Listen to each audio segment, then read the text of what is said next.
આ સત્શાસ્ત્રોમાં વેદો અપૌરુષેય છે, અર્થાત હવે એક એકની વિશેષતા બતાવે છે કે કયા સત્શાસ્ત્રમાં કઈ એની વિશિષ્ટતા છે, ખાસિયત શું છે. તો વેદો છે એ અપૌરુષેય છે, એના કરતા કોઈ પુરુષ નથી. એટલે એ સર્વાંગ પ્રમાણ છે. એમાં કોઈ કરતા કોઈ વસ્તુ અપ્રમાણ રૂપ નથી. કરતા માણસ હોય તો એમાં આવા દોષની સંભાવના હોય છે. ક્યાં ક્યાં દોષ? ભ્રમ, પ્રમાદ, વિપ્રલિપ્સા અને કરણ અપાટવ. આ 4 દોષની સંભાવના હોય. એને ભ્રમ ક્યારેક થાય ખરો. નારદજી જેવા મહાપુરુષ હોય તો પણ એને ક્યારેક ભ્રમ થઈ ગયો, એ ભગવાનને ન થાય. અને વેદો તો પાછા કોઈને એના કરતા જ નથી, અનાદિ છે, એટલે એને તો સવાલ જ નથી રહેતો. એટલે એમાં આમાં બહુ ડિફરન્સ છે. વેદો અને બીજા શાસ્ત્રો એમાં આકાશ પાતાળનો અંતર છે, જેમાં કોઈ શંકા જ નથી. એટલે ભ્રમ, વિપ્રલિપ્સા એટલે પોતાની પ્રસિદ્ધિ કે પોતાનું કંઈક વધારે મહત્વ પ્રસિદ્ધ કરવું, એવું તો કોઈક માણસ હોય તો હોય એમાં. અમે વેદોને તો કાંઈ છે કરતા જ નથી કોઈ એનો. અને કારણ પ્રમાદથી કાંઈક કેવું હોય કાંઈ ને બોલાઈ જાય, કાંઈ કરવું હોય કાંઈ એવું નથી એમાં. અને કારણ અપાટવ. ઘણી વખત આપણે બધું આપણી પાસે હોય પણ આપણી બુદ્ધિ જ પૂગતી ન હોય તો એને કરણ અપાટવ કહેવાય. માસ્ટરી નહીં. કરણ એટલે શાસ્ત્રમાં પહોંચવામાં તો સાધન બુદ્ધિ જ છે. એટલે બુદ્ધિમાં ક્યારેક ખામી હોય, આપણું બુદ્ધિ પૂગતી ન હોય ને, એવું માણસને થાય. ઋષિમુનિઓને હોતે થાય. ઋષિમુનિઓના પણ બધી વસ્તુઓ બધી પ્રમાણરૂપ નથી ગણી.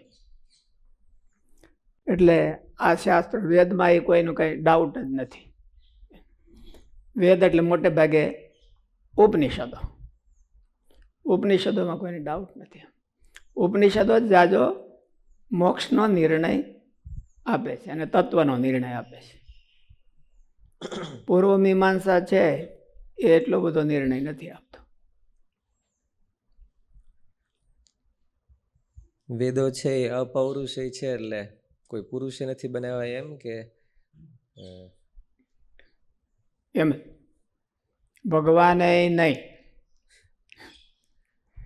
ભગવાન ગીતાને તો ભગવાને બનાવી કહેવાય. એમ ગીતાના વક્તા છે એ ભગવાન કહેવાય, પણ વેદોના વક્તા પણ ભગવાન નહીં. ભગવાન તો એના મેનેજર છે, મેનેજ કરે છે. દર વખતે સૃષ્ટિ થાય એટલે બ્રહ્માને કહી દે. ભગવાન કહે ને એટલે એમાં ફેર હું કે જળવાઈ રહે, એનું જેવું હોય એવું જળવાઈ રહે, એમાં કાંઈ ફેરફાર ન થાય. ઋષિ મુનિઓ કે તો ફેરફાર થઈ જાય. એટલે સ્મૃતિઓમાં બધા એમાં મતભેદ થઈ ગયા. ઓલા ઋષિ આમ કહેતા હોય તો ઓલા ઋષિ આમ કહેતા હોય. બધી સ્મૃતિઓ છે એ ઋષિમુનિઓએ તપ કરી પોતાની ઇન્દ્રિયો શક્તિ વધારી અને વેદની ઋચાઓનો સાક્ષાત્કાર કર્યો છે. એટલે વેદનું મૂળ જ છે. એમ વેદમાંથી જ આવી છે બધી, પણ તોય પણ ડિફરન્સ થઈ ગયો. એટલા માટે કે ઋષિમુનિઓની બુદ્ધિઓ પણ અલગ અલગ હોય છે. કોઈની માસ્ટરી કોઈ વિષયમાં હોય ને કોઈની માસ્ટરી બીજા વિષયમાં હોય, કોઈની માસ્ટરી ત્રીજા વિષયમાં હોય. બધાની એકની બધા વિષયમાં માસ્ટરી ગણાય નહીં. એટલે ઋષિમુનિ હોય પણ ભગવાન હોય તો એમાં બધું ફેરફાર ન થાય. એટલે ભગવાન છે એ વેદોના વક્તા છે, રચયિતા નહીં. એને કમ્પોઝ કોઈએ કર્યા જ નથી. એ વક્તા છે.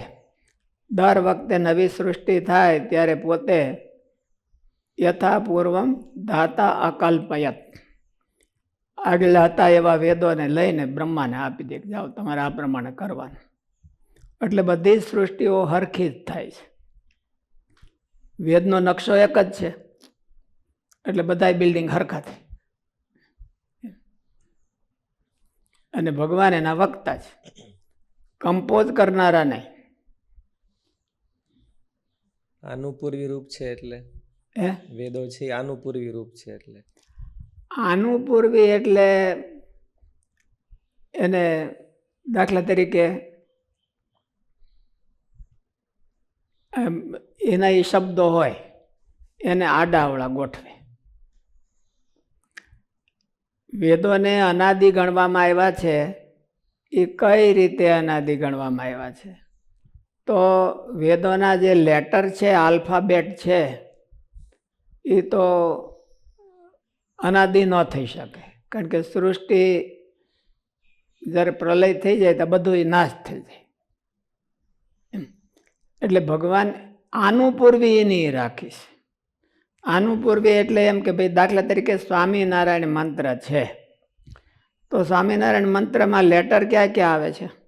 સ વ એ તો એ જ આવે છે, જે 52 અક્ષરો છે એમાંથી જ, બીજા કોઈ નથી.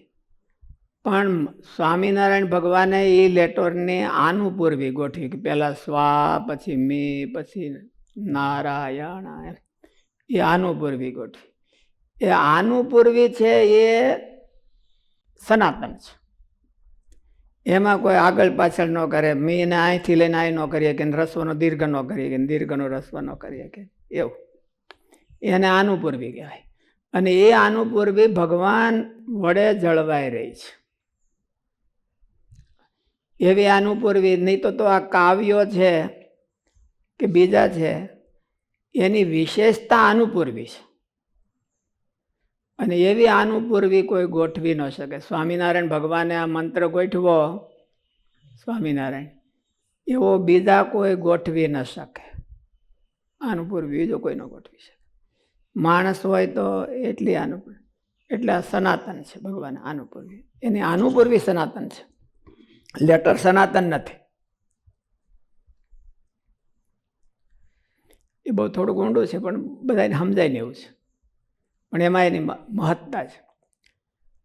બ્રહ્માનંદ સ્વામી એક મહારાજનું કીર્તન બનાવે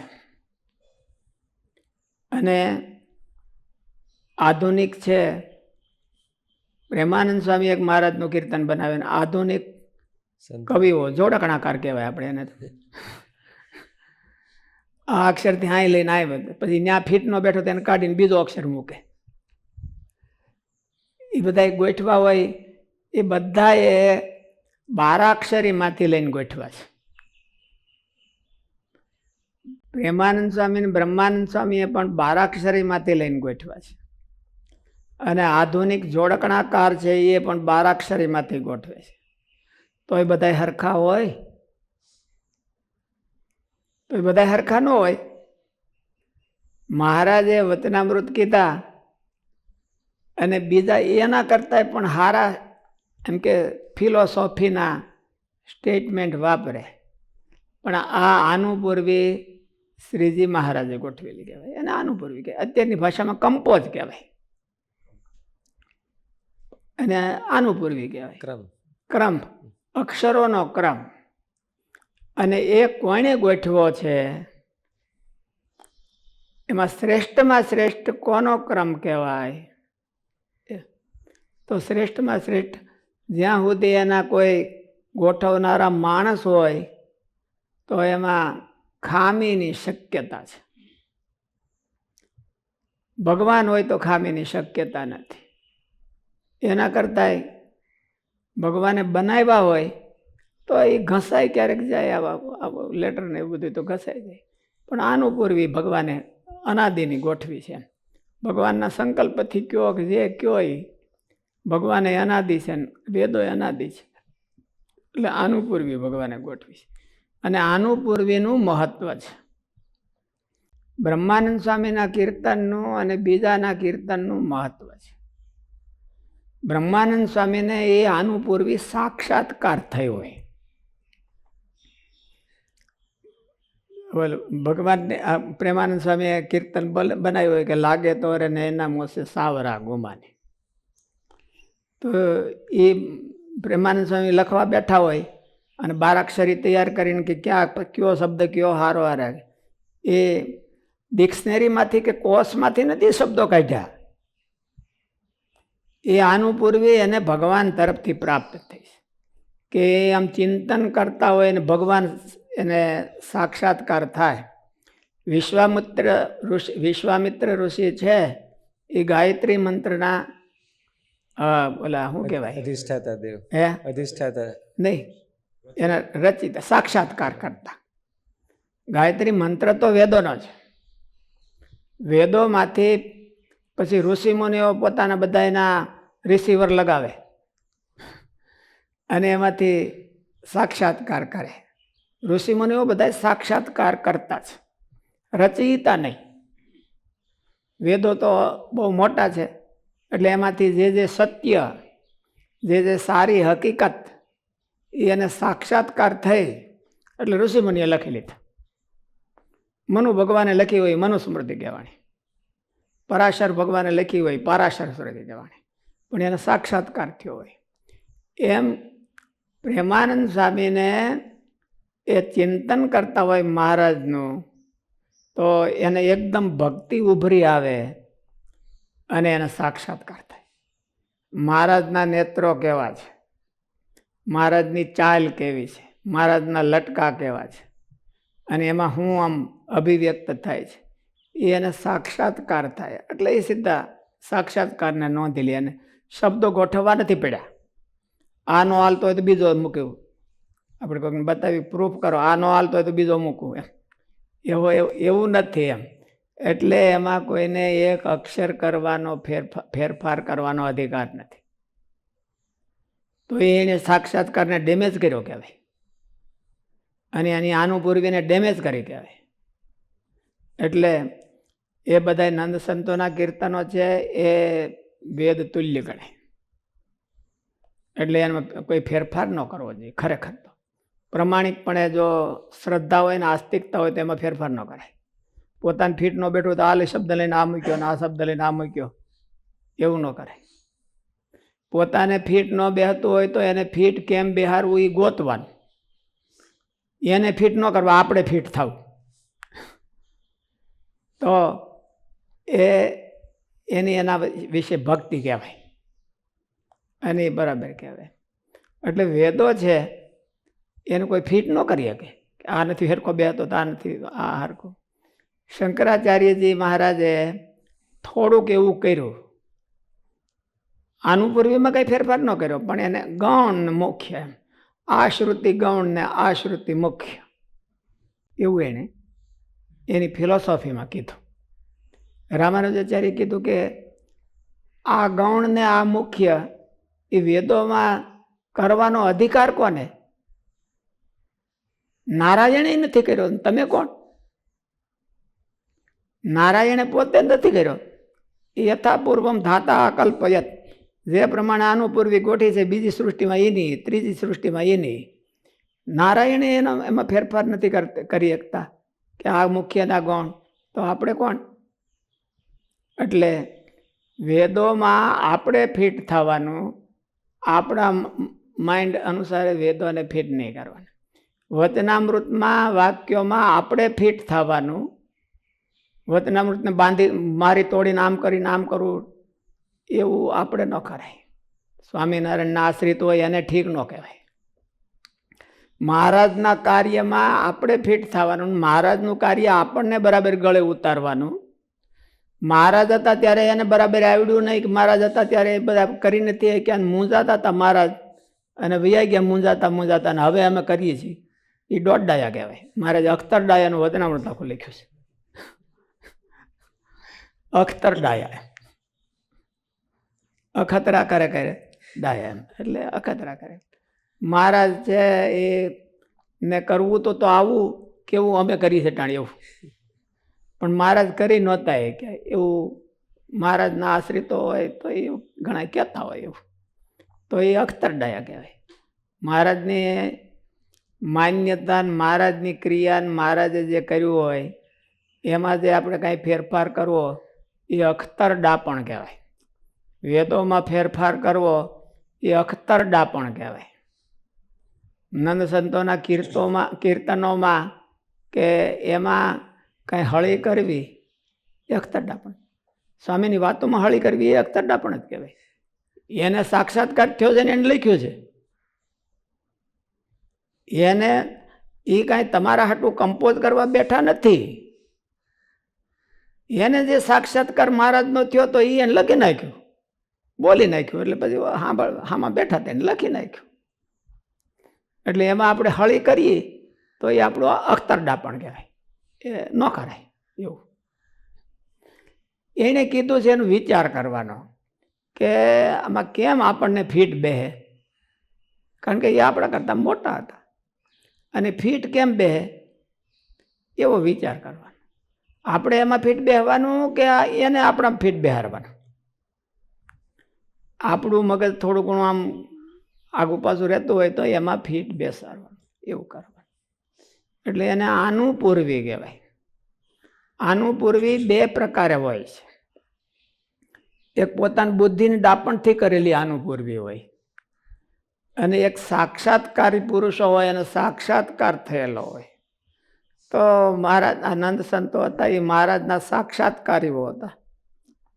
મહારાજનું તો કંઈ વાત જ ન કહેવાય.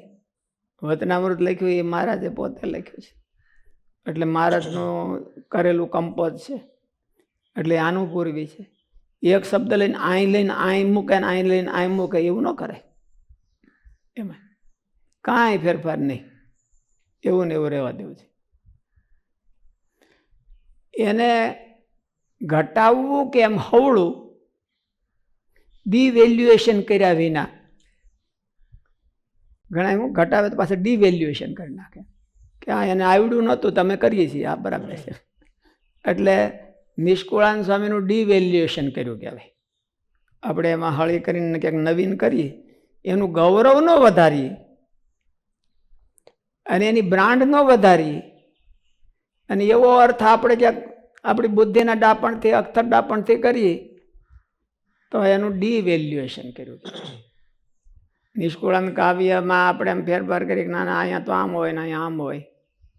મુક્તાનંદ સ્વામીના કીર્તનમાં કે પ્રેમાનંદ સ્વામી કે આ બધા બ્રહ્માનંદ સ્વામીના કીર્તનમાં આપણે ફેરફાર કરીએ તો એ ડિવેલ્યુએશન કર્યું, સારું ન કહેવાય.